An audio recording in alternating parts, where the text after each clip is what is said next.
Ito yung dalawang malalakas na phone na galing sa Poco, ang Poco X8 Pro at Poco X8 Pro Max. May katangian ng bawat isa na tiyak na magugustuhan nyo tulad ng malalakas na chipset, magandang camera at malalakas na battery capacity. Kaya samahan nyo ako sa video ito, ipapakita ko yung mga ibang features ikukumpara natin yung camera, anong mas malaking display at anong mas malaking battery capacity. At bibigyan ko na rin kayo ng pros and cons dito sa Poco X8 Pro at Poco X8 Pro Max 5G. Okay guys, lahat ng link nasa baba lang po, may mga litrato dyan at mas magandang bumili sa link na yan dahil meron tayong mga early bird price at mga discount code. Dahil para sa akin, napakamura ng mga phones na to para sa specs nila. Unlike sa mga lumalabas na mga global phones ngayon, mga mahihinang chipset at sagad sa presyo. Dito sa Poco X8 Pro, sa 8256 na storage, nasa 18,999 yung SRP nito. At makakuha natin yan sa early bird price dyan sa baba nga po ng 17,999. Sa 8GB of RAM naman, 512 na storage, nasa 19,999 at sa early bird price, makakuha lang natin to ng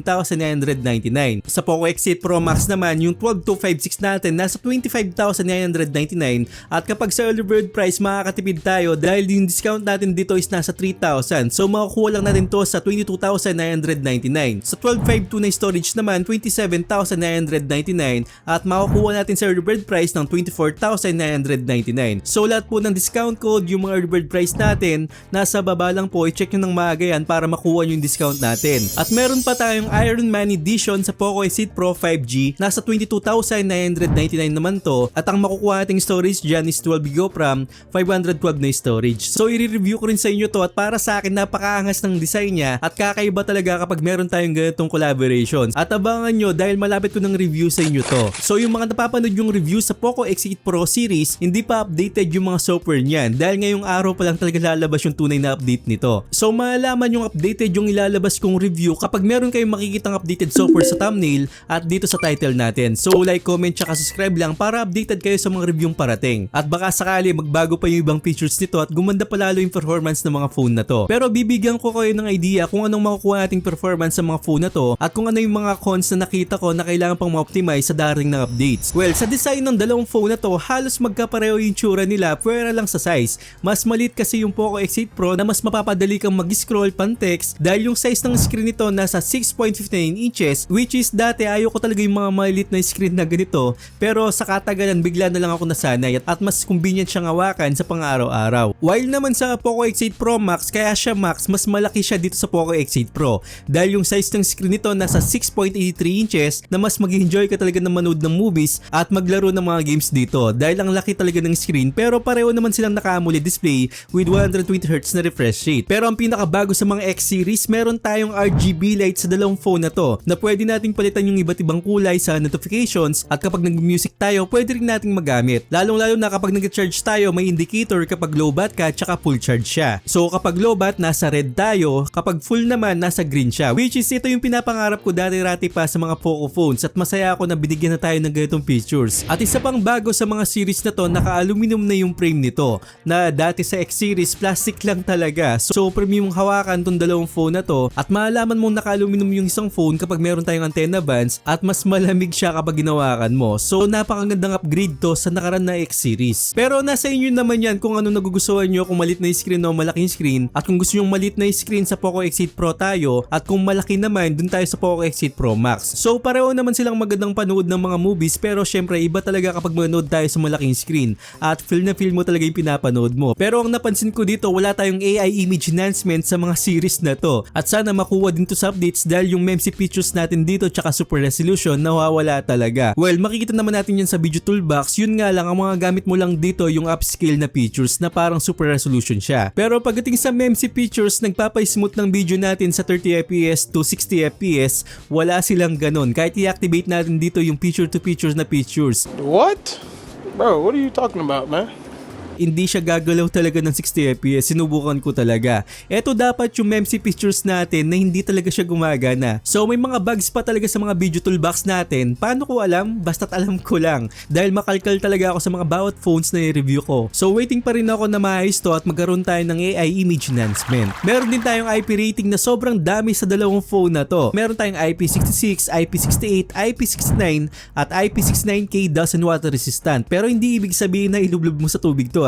protection lang yan, hindi siya waterproof. Then pareho din tong naka 3500 nits brightness at pareho din silang merong protection sa display na according Gorilla Glass 7i. Then sa back panel naman nito sa Poco X8 Pro, naka glass panel po tayo dito. Sa Poco X8 Pro Max naman, naka fiberglass na to. So kung titignan mo yung GSM Arena, yung Poco X8 Pro Max, naka glass panel tayo doon. Pero mali po yan. As in maling-mali talaga yung specs na GSM Arena. Kaya minsan sobrang daming nalilito kung tama ba yung specs ng GSM Arena. Actually mali po talaga. Naka fiberglass po tayo sa Poco X8 Pro Max. At tama yung sinasabi naming specs dahil may guidelines kami at mas nauuna naming nalalaman yung specs kaya sa GSM Arena. Then pareho din silang naka 100 watts na fast charging. Ayun nga lang, mas malit yung battery ng Poco X8 Pro, naka 6,500 mAh capacity ng battery kumpara sa Poco X8 Pro Max natin na naka 8,500 mAh capacity ng battery. Sobrang laki ng agwat talaga. At ang Poco X8 Pro Max, ito yung pinakamalaking battery sa global market ngayon na halos tumatagal talaga ng 2 araw depende sa paggamit mo. At sa Pro version naman, tatagal din naman siya dahil hindi naman ganun kalaki yung screen niya. Pero mas malakas talaga sa battery capacity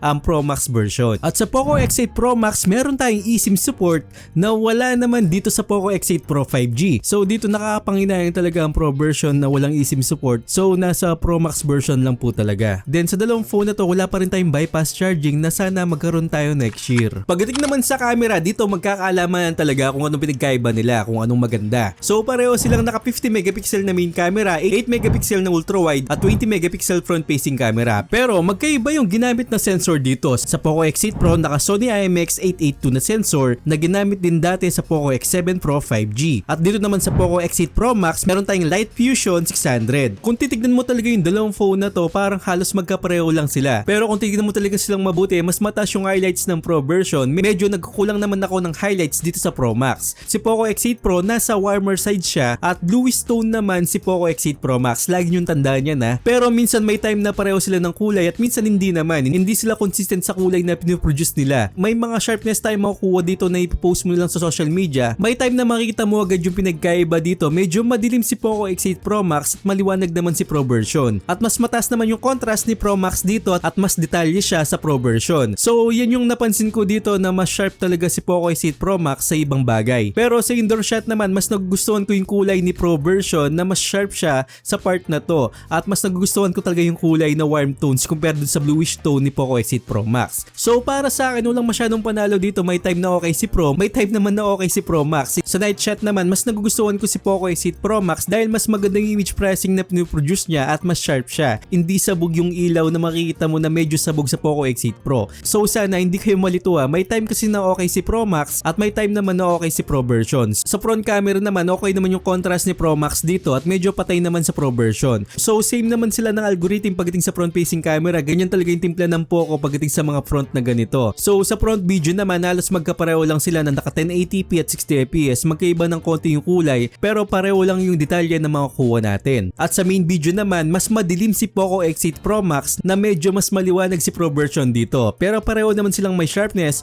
okay naman yung kulay. At sa dalawang phone na to, meron tayong 4K at 60fps, pareho din silang stable. So kayo, anong napansin yung kakaiba sa dalawang camera niya? At ano yung mga nagustuhan nyo at hindi nyo nagustuhan pagdating dito sa camera? Dahil mas importante na kayo yung musga at kayo kasi yung bibili ng phone na to. Mas maganda namang galing sa inyo kung anong napansin nyo pagdating sa camera niya, sa videos, tsaka dun sa photos. At kung sakali, may matutunan din ako sa mga comment nyo dyan sa comment section. So mag-comment lang kayo sa baba at pipili tayo ng magandang comment at pwede kayong manalo ng 500 pesos na GCash. At agad kong i-announce sa YouTube community natin kung sino nanalo ng magandang comment. So mag-like, comment, tsaka subscribe kayo dyan at hit yung bell icon para malaman nyo sino agad yung winner. Okay, pagdating sa chipset, magkaiba yung chipset nito pero pareho silang malakas. Pero mas malakas ang Poco X8 Pro Max dahil meron tayong MediaTek Dimensity 9500S na katumbas to ng 9400 Plus ng MediaTek dati. So yung MediaTek Dimensity 9400 Plus na yan yung flagship level natin last year at malakas talaga yan. At sa Poco X8 Pro naman, meron tayong MediaTek Dimensity 8500 Ultra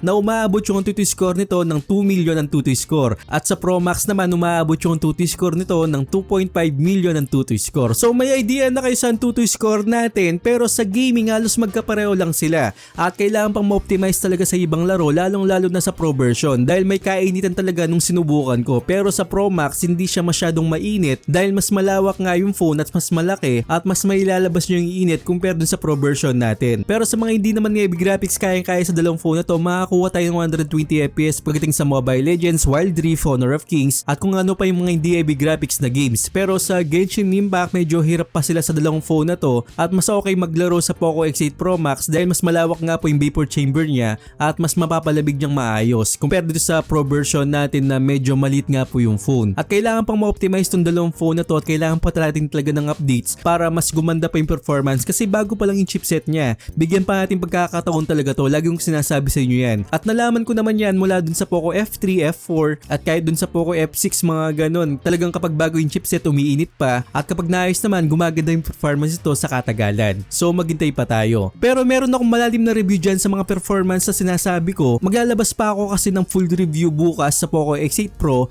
at Poco X8 Pro Max. So abangan nyo yun, mag-like, comment, tsaka subscribe kayo at dun kasi papakita ko yung mga ibang features at kung ano pa yung mga kain sa gaming, papakita ko rin yung mga FPS at temperature na nakuha ko sa bawat games na nilalaro nyo. So nagtest ako ng mga games, nasa 8 po yan. Abangan nyo po yung mga full review natin. At alam ko na makakapanood pa kayo ng ibang review pero iba-iba kasi kami ng review at iba-iba kasi yung nakuha nating temperature at FPS sa mga games na nilalaro nyo dahil hindi pa nga siya updated. Kaya maglalabas din ako ng updated version na review at kailangan nyo abangan po talaga yon. So kung tama lang na phone yung gusto nyo at malakas din yung chipset niya, okay na kayo sa Poco X8 Pro. Pero kung gusto nyo talaga na malaki yung screen, malaki yung battery at tumatagal talaga yung battery nito, Poco X8 Pro Max tayo. At i-check nyo nga yung link natin dyan, may mga discount code pa tayo tsaka early bird price para makauna po kayo at baka mawalan kayo ng early bird price tsaka mga discount code dyan pag hindi nyo pinindot yung link natin sa baba. So magiging tayo sa full review tsaka updated review ng mga phone na to at huwag nyo kalimutan mag-comment dyan pagdating sa camera para manalo po kayo ng 500 pesos sa GCash. So I hope na nakatulong ako sa inyo at huwag nyo kalimutan mag-subscribe sa channel ko at hit yung bell icon para sa mga ganitong unboxing reviews, bagong kalaman at katarantaduhan sa channel na to. So once again, ako po si Paul.